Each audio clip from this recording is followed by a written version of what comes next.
सावन का पावन महीना शुरू हो चुका है और अगर आप भी सावन में 16 श्रृंगार करती हैं तो रुक जाइए, वीडियो को पूरा देख लेना, क्योंकि ये वीडियो आपके लिए ही है। शास्त्रों में कुछ ऐसे गहने हैं जिन्हें भूलकर भी सुहागन महिलाओं को सावन के महीने में नहीं पहनना चाहिए, खासकर सावन सोमवार व्रत के दिन, ना ही पहले सोमवार के दिन, ना ही दूसरे सोमवार के दिन, और ना ही तीसरे और चौथे सोमवार के दिन, क्योंकि इस बार सावन महीने में कुल 4 सोमवार हैं और जो महिलाएं जाने अनजाने में इन 7 गहनों में से अगर एक भी गहनों को पहन लेती है तो उसके घर में कंगाली आ जाती है, पति के ऊपर संकट छा जाता है, सभी बने हुए कार्य बिगड़ने लगते हैं। अगर आप भी अपने पति की उन्नति चाहती हैं, सावन सोमवार का आपने व्रत रखा हुआ है, अगर आप भी चाहती हैं कि इस सावन के महीने में भगवान भोलेनाथ का आशीर्वाद आपको सीधा प्राप्त हो सके तो वीडियो को पूरा देख लेना, क्योंकि आज इस वीडियो में हम इतनी महत्वपूर्ण जानकारी बताने जा रहे हैं जो आपको अभी तक कोई भी नहीं बताया होगा। माताएं बहनों, हमारे हिंदू धर्म में जिस महिला की शादी हो जाती है, शादी हो जाने के बाद महिला 16 श्रृंगार धारण करती है। जिस प्रकार से 16 श्रृंगार एक महिला की सुंदरता में 4 चांद लगा देते हैं,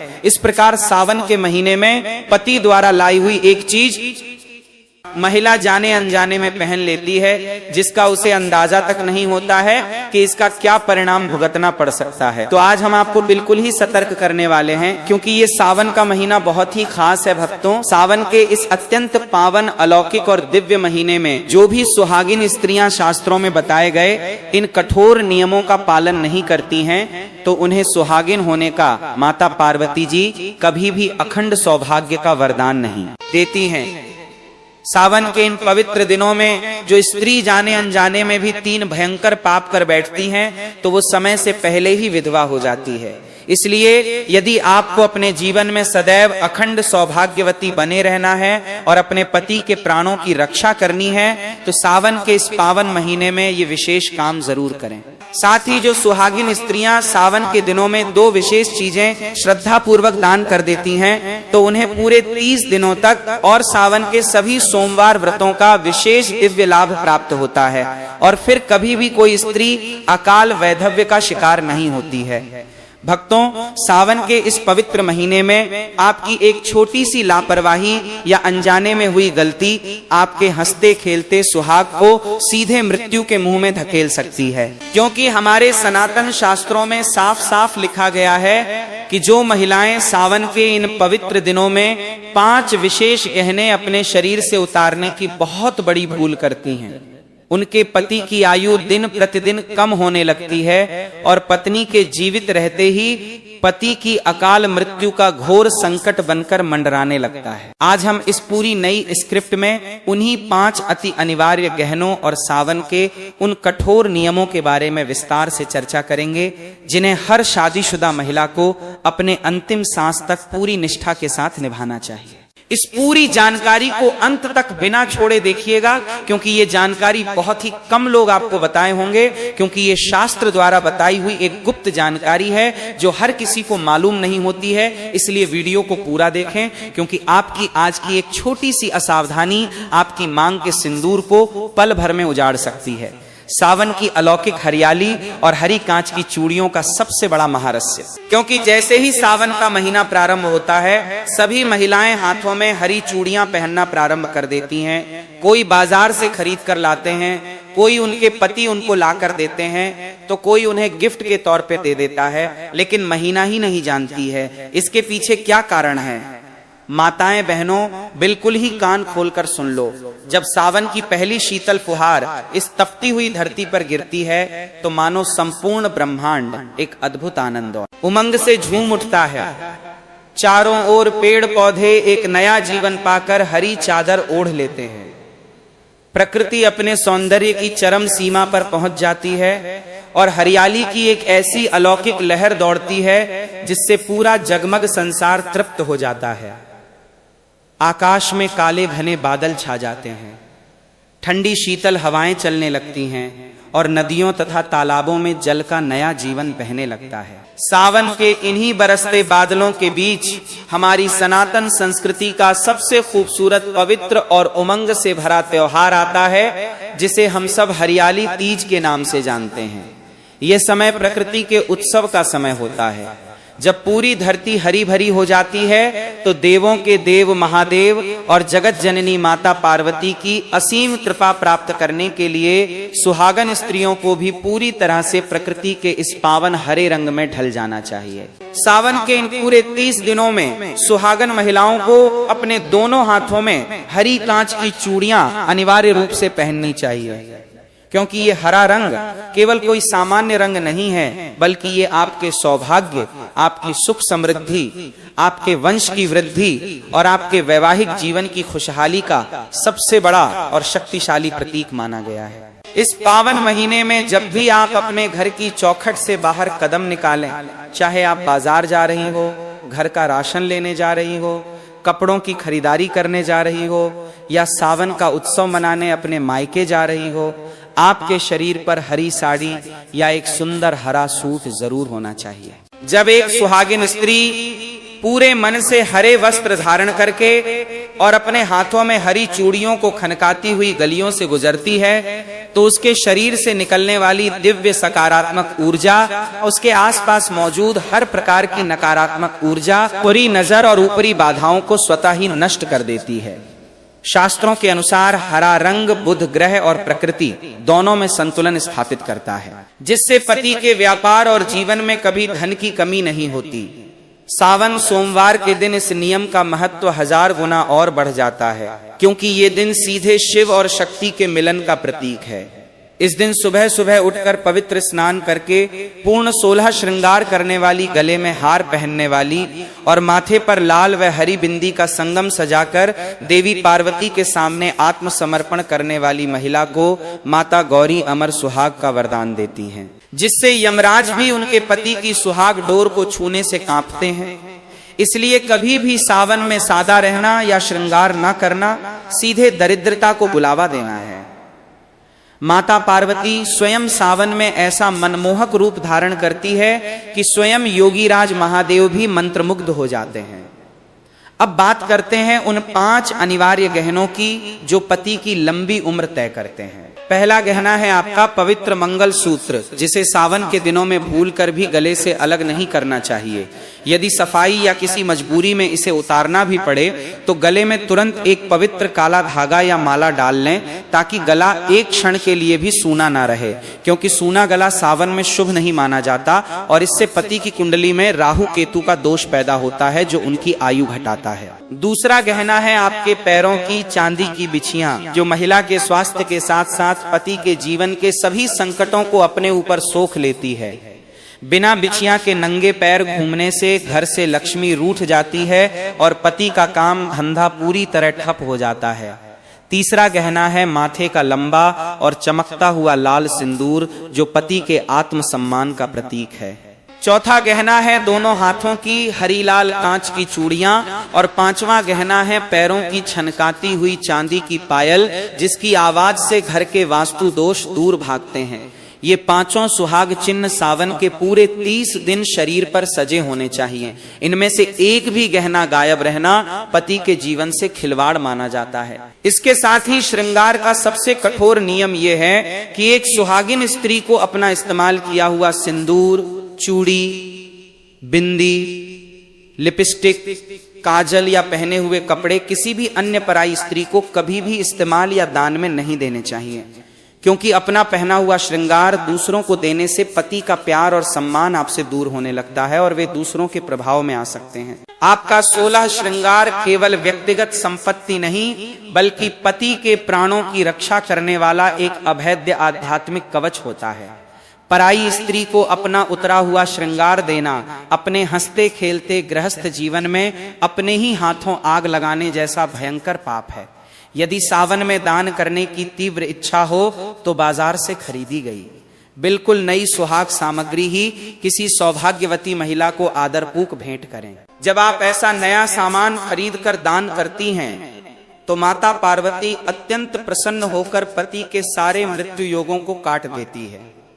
अपने पुराने या इस्तेमाल न होने वाले सुहाग के सामान को सम्मान पूर्वक लाल कपड़े में लपेटकर पीपल के पेड़ की जड़ के पास मिट्टी में दबा दें या पवित्र नदी के बहते जल में विसर्जित कर दें।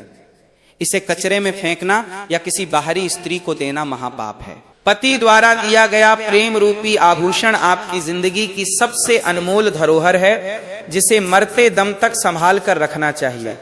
हालांकि अपनी सगी माँ या पूजनीय सासू माँ को सुहाग के वस्त्र और श्रृंगार देना अत्यंत शुभ माना जाता है, क्योंकि वे आपके अपने कुल और परिवार का सीधा हिस्सा है। सासू माँ के चरण छूकर दिया गया वस्त्र सीधे देवी पार्वती का आशीर्वाद दिलवाता है और आपके वैवाहिक जीवन के बड़े से बड़े संकट को टाल देता है। सावन के महीने में घर के भीतर लड़ाई झगड़ा, कलेश, अपशब्द बोलने और बुजुर्गों का अपमान करने से पूरी तरह बचना चाहिए, क्योंकि इससे महादेव का भयंकर रुद्रकोप गिरता है और घर की रसोई में मांस, मदिरा या तामसिक चीजों का प्रवेश पूरी तरह वर्जित होना चाहिए। ऐसा नियम तोड़ने पर खानदान में अकाल मृत्यु और भयंकर बीमारियों का वास हो जाता है। यदि पति साथ मिलकर सावन सोमवार का व्रत रखते हैं और शाम को शिवलिंग का पंचामृत से अभिषेक करते हैं तो उनका 7 जन्मों का वैवाहिक बंधन हमेशा के लिए अमर हो जाता है। पति की लंबी आयु और सुरक्षा के लिए तांबे के पात्र में गाय का घी, काले तिल, चांदी का टुकड़ा और नई सुहाग सामग्री रखकर किसी मंदिर में गुप्त दान करने से अकाल मृत्यु के सारे योग तुरंत टल जाते हैं।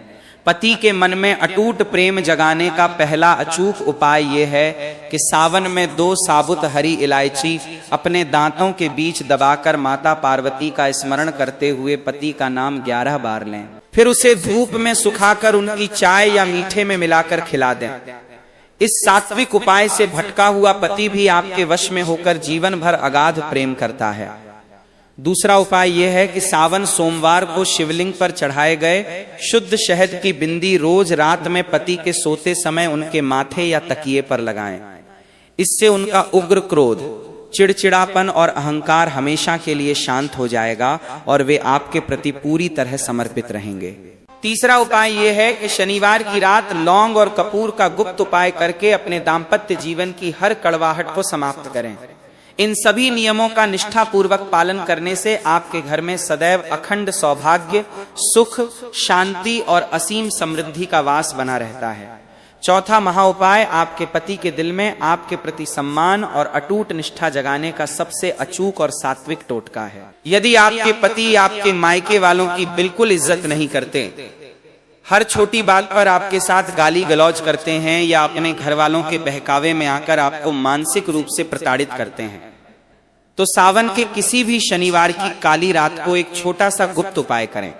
इसके लिए 2 साबुत लौंग, 1 टुकड़ा देसी कपूर और थोड़ी सी जावित्री लें, एक लाल कपड़े में बांध लें। फिर इसे अपने पति के सोने वाले तकिए के नीचे चुपके से रख दें और मन ही मन भगवान शिव के पंचाक्षर मंत्र धय नमः शिवाय का 108 बार जाप करें। अगली सुबह सूर्योदय से पहले उठकर बिना किसी से बोले उस पोटली को ले जाकर अपने घर के मुख्य द्वार के बाहर किसी मिट्टी के बर्तन में जला दें। इसकी राख को बहते पानी में विसर्जित कर दें या किसी गमले की मिट्टी में दबा दें। शास्त्रों में माना गया है कि कपूर और लौंग की एक गुप्त आहुति आपके पति की चेतना में बैठी हर तरह की कुबुद्धि, नकारात्मक सोच और पराय वशीकरण के प्रभाव को भस्म कर देती है। इसके बाद आपके पति का स्वभाव पानी की तरह शांत और कोमल हो जाएगा तथा वे आपके मायके और आपके मान सम्मान की रक्षा स्वयं करने लगेंगे। सावन के महीने में सुहागन महिलाओं के लिए कुछ अति गुप्त एवं चमत्कारी व्रत नियमों का वर्णन भी मिलता है, जिन्हें स्वयं देवी सती और माता पार्वती ने शिवजी को पति रूप में प्राप्त करने के लिए किया था। सावन के पूरे महीने में हर सुहागन स्त्री को प्रातः काल उठकर ब्रह्म मुहूर्त में स्नान ध्यान करना चाहिए। स्नान के जल में थोड़ा सा गंगा जल, चुटकी भर हल्दी और 2 बूंद कच्चा दूध मिलाकर स्नान करने से शरीर का ओज और सौंदर्य बढ़ता है तथा दाम्पत्य जीवन से दरिद्रता और राहु का दोष समाप्त होता है। स्नान के बाद जब आप सूर्य देव को जल अर्पित करें तो उस तांबे के लोटे में थोड़ा सा गुड़, लाल फूल और अक्षत जरूर डालें। सूर्य देव को सुहाग का प्रत्यक्ष साक्षी माना गया है। जो स्त्रियां सावन में नियमित सूर्य अर्घ देती हैं, उनके पति की समाज में प्रतिष्ठा, पद उन्नति और आयु में दिन दुगनी रात चौगनी वृद्धि होती है। इसके पश्चात अपने घर के ईशान कोण यानी पूर्व उत्तर की दिशा में दीपक जलाकर माँ गौरी का ध्यान करें और अपनी मांग में सिंदूर लगाते समय अपने पति का नाम मन ही मन 3 बार लें। सनातन शास्त्रों में स्पष्ट निर्देश हैं कि सुहागिन स्त्री को अपनी मांग कभी भी सुनी नहीं रखनी चाहिए और सिंदूर हमेशा माथे के बीचों बीच लंबा और स्पष्ट लगाना चाहिए। आजकल की आधुनिक शैली में सिंदूर को बालों के पीछे छिपाना या बेहद छोटा लगाना शास्त्रों के अनुसार पति के भाग्य को कमजोर करता है। सावन के पावन दिनों में यदि संभव हो तो प्राकृतिक चुटकी वाला सूखा सिंदूर ही प्रयोग करें, क्योंकि इसमें मां पार्वती का प्रत्यक्ष वास माना जाता है। इसके अतिरिक्त सावन के प्रत्येक मंगलवार को मंगला गौरी का व्रत रखने का विशेष विधान है। जो सुहागिन स्त्रियां सावन के सोमवार को शिवजी की आराधना करती हैं और मंगलवार को मंगला गौरी का पूजन करती हैं, उनके जीवन में कभी भी वैधव्य का भय नहीं रहता। मंगला गौरी के पूजन में 16 प्रकार की सुहाग सामग्री, 16 मालाएं, 16 फल और 16 आटे के दीपक जलाकर मां की आरती की जाती है। पूजा के बाद इस सुहाग सामग्री को किसी योग्य ब्राह्मण की पत्नी या किसी अत्यंत निर्धन सुहागिन महिला को भेंट कर देना चाहिए। ऐसा करने से यदि पति की कुंडली में भयंकर मार्केश दोष या अकाल मृत्यु के योग भी चल रहे हो तो मां मंगला गौरी अपने तेज से उन सारे संकटों को हर लेती है। सावन के महीने में अपने हाथों पर मेहंदी रचाना केवल एक श्रृंगार नहीं है, बल्कि ये आपके शरीर की ऊर्जा को शांत और शीतल रखने का एक आयुर्वेदिक व आध्यात्मिक विज्ञान है। मेहंदी की सौधी खुशबू और उसका गहरा लाल रंग इस बात का प्रतीक है कि आपके पति का प्रेम आपके प्रति कितना गहरा है। शास्त्रों के अनुसार मेहंदी लगाते समय मन में शिव पार्वती का ध्यान करने से दाम्पत्य जीवन के सारे तनाव भूल जाते हैं। इसके साथ ही सावन के महीने में भोजन बनाने के नियमों का पालन करना भी अति अनिवार्य है। रसोई घर को घर का साक्षात अन्नपूर्णा क्षेत्र माना गया है। सावन में भोजन बनाते समय पहली रोटी हमेशा गौ माता के लिए निकालें, जिस पर थोड़ा सा गुड़ और घी रखें। जो सुहागिन स्त्री सावन में रोज पहली रोटी गाय को खिलाती है, उसके घर में कभी अन्न और धन का अकाल नहीं पड़ता तथा उसके पति को कभी किसी दुर्घटना का सामना नहीं करना पड़ता। वहीं रसोई में तामसिक चीजों जैसे प्याज, लहसुन, मांस, मदिरा और बासी भोजन का सावन के पूरे 30 दिन बहिष्कार करना चाहिए। ऐसा शुद्ध और सात्विक वातावरण घर में दिव्य देवताओं के वास को आमंत्रित करता है। सावन में बेलपत्र का महात्म्य भी अद्भुत है। यदि पति पत्नी के बीच अक्सर मनमुटाव रहता हो या दूरियां बढ़ गई हो तो सावन के किसी भी सोमवार को 108 अखंडित यानी बिना कटे फटे बेलपत्र लें। उन सभी बेलपत्रों पर चंदन से राम नाम लिखें, यात नमः शिवाय लिखें। इसके बाद पति और पत्नी दोनों एक साथ मिलकर एक एक बेलपत्र शिवलिंग पर चढ़ाएं और महादेव से अपने सुखी गृहस्थ जीवन की प्रार्थना करें। ये प्रयोग वर्षों पुराने मतभेदों को मिटाकर पति पत्नी के दिल को एक कर देता है। इसके अलावा सावन